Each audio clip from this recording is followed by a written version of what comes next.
ബീഹാറിൽ കാര്യങ്ങൾ ഇന്ത്യ മുന്നണിക്ക് അനുകൂലമായി വരികയാണ്. ആകെയുള്ള 40 ലോക്സഭാ മണ്ഡലങ്ങളിൽ 26 സീറ്റുകളിൽ RJDയും 9 സീറ്റുകളിൽ കോൺഗ്രസും 5 സീറ്റുകളിൽ ഇടതുപക്ഷ കക്ഷികളും മത്സരിക്കും എന്നുറപ്പിച്ചിരിക്കുന്നു. സീറ്റ് വിഭജന ചർച്ചകൾ വളരെ ഭംഗിയായി പൂർത്തിയായിരിക്കുകയാണ്. സംസ്ഥാനത്ത് ആകെയുള്ള 40 ലോക്സഭാ സീറ്റുകളിൽ പങ്കിടുന്നത് സംബന്ധിച്ച് മഹാസഖ്യം ഇതുവരെ കാണാത്ത രീതിയിൽ വളരെ സൗഹൃദപരമായി സീറ്റ് വിഭജനം പൂർത്തീകരിച്ചിരിക്കുകയാണ്. ഇതാണ് മഹാസഖ്യത്തിൻ്റെ നേതാക്കളെ ഉദ്ധരിച്ചുകൊണ്ട് മാധ്യമങ്ങളെല്ലാം റിപ്പോർട്ട് ചെയ്യുന്നത്. ഇടതു പാർട്ടികൾ ആകെ 5 മത്സരിക്കുന്നത്. അതിൽ തന്നെ CPIML ആണ് 3 സീറ്റുകളിലും മത്സരിക്കുന്നത്. CPI, CPM എന്നിവർ ഓരോ സീറ്റിലാണ് മത്സരിക്കുന്നത്. CPMന് കാര്യമായ ഒരു സ്വാധീനവും ബീഹാറിൽ ഇല്ലെങ്കിലും മുന്നണി മര്യാദയുടെ അടിസ്ഥാനത്തിലാണ് ഒരു സീറ്റ് അവർക്ക് നൽകിയിരിക്കുന്നത്. മണ്ഡലങ്ങളുടെ കാര്യത്തിൽ അന്തിമ തീരുമാനമെടുക്കാൻ പാർട്ടികൾ നാളെ ഡൽഹിയിൽ യോഗം ചേരുകയാണ്. അതിനുശേഷം പട്നയിൽ നിന്ന് കിടിലൻ എൻട്രിയോടെ ഒരു ഔദ്യോഗിക പ്രഖ്യാപനം ഉണ്ടാകുമെന്നാണ് മഹാസഖ്യത്തിൻ്റെ നേതൃത്വം അറിയിച്ചിരിക്കുന്നത്. 2019 കോൺഗ്രസ് 9 സീറ്റുകളിലാണ് മത്സരിച്ചിരുന്നത്.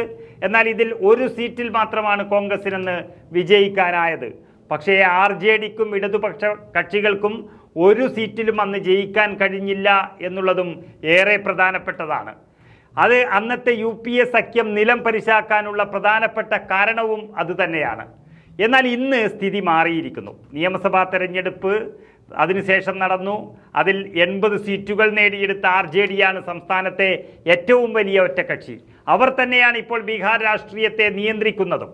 കുതിരക്കച്ചവടം ഒരു തൊഴിലാക്കി മാറ്റിയ BJPയും എന്നും ഒരു കുതിരയായി നടക്കുന്ന നിതീഷ് കുമാറും ഒന്നിച്ചുവെങ്കിലും രാഷ്ട്രീയ മാലിന്യങ്ങൾ എന്ന വിളിപ്പേര് അവർക്ക് ബീഹാറിൽ വന്നു കഴിഞ്ഞു.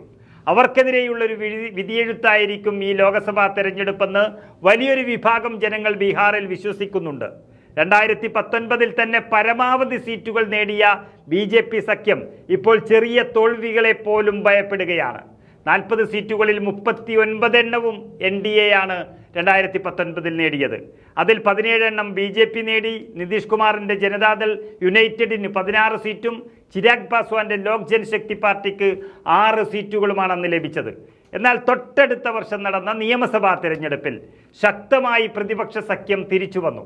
ആകെയുള്ള 243 അംഗ നിയമസഭയിൽ NDA 125 സീറ്റ് നേടി അധികാരത്തെത്തുമ്പോൾ 110 സീറ്റുകൾ നേടി മഹാസഖ്യവും തൊട്ടടുത്തു തന്നെ നിന്ന് കരുത്തുകാട്ടി. 80 സീറ്റുകൾ നേടിയ RJDയാണ് സംസ്ഥാനത്തെ ഏറ്റവും വലിയ ഒറ്റക്കക്ഷി. മാത്രമല്ല, കുരങ്ങുകളെ പോലും ലജ്ജിപ്പിക്കുന്ന തരത്തിൽ അങ്ങോട്ടും ഇങ്ങോട്ടും തുള്ളിച്ചാടുന്ന നിതീഷ് കുമാറിനും പാർട്ടിക്കും മാർക്കറ്റിൽ വലിയ വിലയൊന്നുമില്ല ഇപ്പോൾ ബീഹാറിൽ. അതുകൊണ്ട് ഈ തെരഞ്ഞെടുപ്പ് ചെറിയ മേൽക്കൈ ഇന്ത്യ മുന്നണിക്ക് തന്നെയാണ്. യാതൊരു അസ്വാരസ്യങ്ങളുമില്ലാതെ സീറ്റ് വിഭജനം കൂടി പൂർത്തിയായ സ്ഥിതിക്ക് ബീഹാറിൽ ആദ്യ വിജയം ഇന്ത്യ മുന്നണിക്ക് തന്നെയാണ്.